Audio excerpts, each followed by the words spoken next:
34 jours, ça c'est le délai d'attente pour avoir une IRM en France. Quand tu as besoin de cet examen, c'est généralement tu as une question qui est critique par rapport à ta vie, par rapport à ton entourage, ta prise en charge. Et donc 34 jours, c'est hallucinant dans un pays comme la France. Le nombre d'examens d'imagerie médicale est en augmentation constante ces dernières années. La population se vieillissant, il y aura de plus en plus d'examens et ça prend du temps pour former des radiologues, il va falloir nous aider. L'intelligence artificielle, c'est une opportunité fantastique pour aller chercher deux bénéfices principaux.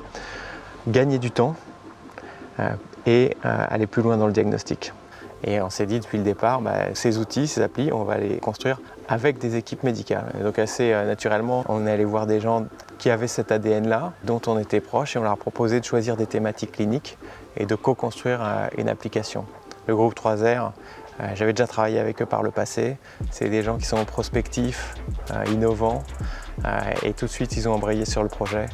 Et donc nous avons décidé à travers cette collaboration d'aller dans ce chemin, d'aller sur cette voie et de faire en sorte que cette intelligence artificielle finalement soit à notre service et que nous puissions aider au développement de cette nouvelle technologie. Nous avons voulu développer directement une analyse holistique de l'ensemble du genou, touchant ses principaux constituants, le ménisque, les ligaments, le cartilage, les structures osseuses, les tissus mous autour, pour essayer de retrouver des patterns un petit peu lésionnels au niveau de ces patients et de reconnaître les lésions qui vont nécessiter un traitement particulier par le chirurgien ou qui vont nécessiter, par exemple par l'urgentiste, de se dire là c'est un traitement plutôt médical, pas besoin de l'adresser vers un orthopédiste, de les aider rapidement avec ce système dans nos interprétations pour les orienter vers leurs besoins finalement par rapport à leurs patients.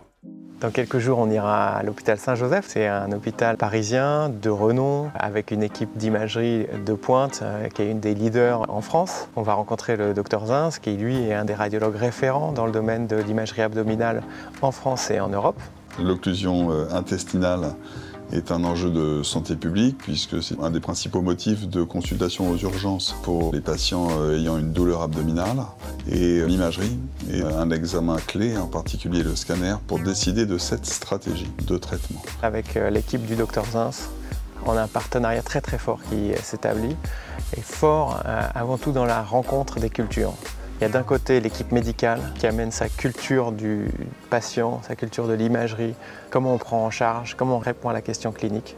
Et d'un autre côté, Incepto qui amène sa culture technologique, la connaissance de la science des données, la connaissance des algorithmes d'intelligence artificielle. Le projet de l'intelligence artificielle nous a vraiment permis de travailler ensemble entre les urgences, le service d'imagerie et puis la finalité du bloc. L'idée était vraiment de trouver la place de l'intelligence artificielle dans le circuit du patient. Une vraie relation de confiance doit se créer entre les data analystes, les data scientistes et les médecins. Les médecins doivent être persuadés que la décision qui leur sera prise ou la recommandation qui sera faite par l'IA sera juste et pour ça elle doit être argumentée. Et chaque process finalement doit être détaillé afin qu'on soumette au médecin finalement presque l'algorithme de décision qui a abouti à cette décision. Ce qui est assez intéressant dans ce projet, c'est que contrairement à la plupart des logiciels d'intelligence artificielle qui fonctionnent un peu comme une boîte noire qui apporte un résultat pur sans trop qu'on sache la logique derrière tout ça, c'est toujours une aide à la démarche. C'est difficile de se projeter dans 10 ans vu l'impact potentiel de l'intelligence artificielle. Dans le secteur des urgences, moi ce que je vois comme impact, c'est l'aide au diagnostic pour le médecin qui doit s'occuper des différentes urgences, qu'elles soient cérébrales ou abdominales. C'est difficile d'être hyper spécialiste dans tous les domaines. La médecine de demain sera une médecine personnalisée pour chaque patient, avec son histoire, sur des sujets lourds comme l'oncologie, les maladies cardiovasculaires, les maladies neurodégénératives.